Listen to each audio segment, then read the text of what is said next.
ஒருவன் வறுமையில் வாடிக்கொண்டிருந்தான். அவன் சோம்பேறியும் அல்ல, கள்ளச்சொல் பேச மாட்டான். ஆனாலும் அவன் எங்கு சென்றாலும் வேலை கிடைக்காது. போன ஜென்மத்தின் பாவம்தான் காரணம் என்று கிராமத்தில் உள்ளவர்கள் பேசினார்கள். அனைவரும் அவனை வெறுப்பதால் மனம் உடைந்து நடந்து கொண்டிருந்தான். அப்பொழுது தொலைவில் மேனியெங்கும் பளபளக்கும் திருநீறு பூசிய சிவனடியார் வந்து கொண்டிருந்தார். அவர் அருகே சென்றவுடன், ஐயா, சற்று நிற்க முடியுமா?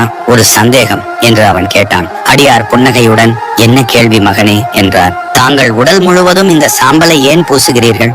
சிவனடியார் மெதுவாக கூறினார், இது சாதாரண சாம்பல் அல்ல, மனித உடலின் கடைசி நிலை. நாம் இறந்த பின் எல்லாம் சாம்பல். அதை நினைத்து பிறருக்கு தீங்கு செய்யாதிருக்க மனம் எப்போதும் விழிப்பாக இருக்க வேண்டும். மேலும் உயிருடன் இருக்கும் வரை இது மகாலட்சுமியின் அம்சம். பூசினால் செல்வம் பெருகும். ஏழை உடனே புலம்பினான், எங்கள் குலத்தில் இதை அணிய மாட்டார்கள் ஐயா. நானும் வறுமையில் வாடுகிறேன். அப்படியானால் நான் என்ன செய்வது? அடியார் சிரித்தபடி, நீ பூசாவிட்டாலும் பரவாயில்லை, ஆனால் திருநீறு பூசிய ஒருவரின் நெற்றியை தினமும் பார்த்தால் உன் வறுமை நீங்கும் என்று சொல்லி கிளம்பினார். அவன் மனதில் பூச தேவையில்லை, பார்த்தாலே போதும் என்று முடிவு செய்தான். அடுத்த நாள் அதிகாலையில் வீட்டின் எதிரில் திருநீரணிந்து அதிகாலை மண்ணெடுக்க செல்லும் குயவரின் நெற்றியை தரிசிக்க வேண்டும் என முடிவு செய்துவிட்டு அதிகாலை எழ வேண்டும் என்று உறங்க சென்றான். அதிகாலை எழுந்து தெருமுனையில் குயவரின் நெற்றி திருநீரை காண காத்திருந்தான். ஆனால் அதிகாலையில் குயவர் ஏற்கனவே புறப்பட்டு விட்டார். பரவாயில்லை, மண்ணெடுக்கும் இடத்திற்கே போய் பார்க்கலாம் என வயலுக்கு சென்றான்.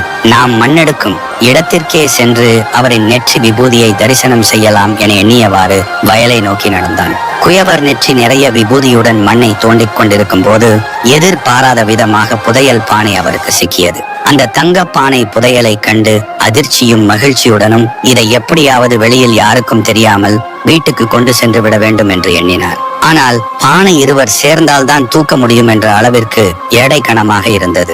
யாராவது வருகிறார்களா என்று பார்த்து கொண்டிருந்தான். அங்கு வந்து சேர்ந்த ஏழையானவன் அவன் நெற்றியை பார்த்தவுடன், பார்த்துட்டேன் என்று மகிழ்ச்சியாக கூறினான். குயவர் பதறி இவன் புதையலை தான் பார்த்து விட்டானோ என்று நினைத்து, உண்மையிலேயே பார்த்தையா என கேட்டார். ஆம், நிறைவாக கண்டேன் என்றான் ஏழை. அதற்கு குயவன், அப்படி என்றால் குழிக்குள் இறங்கி இந்த பானையை ஒரு கைப்பிடி, ஆளுக்கு பாதி எடுத்துக்கொள்வோம் என கூறினான்.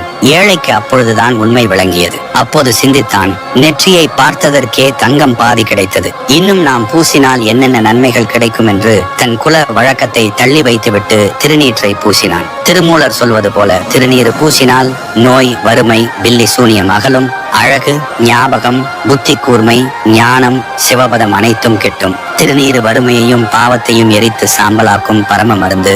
இந்த தகவல் பிடிச்சிருந்தா லைக் பண்ணி சப்ஸ்கிரைப் செஞ்சுக்கோங்க.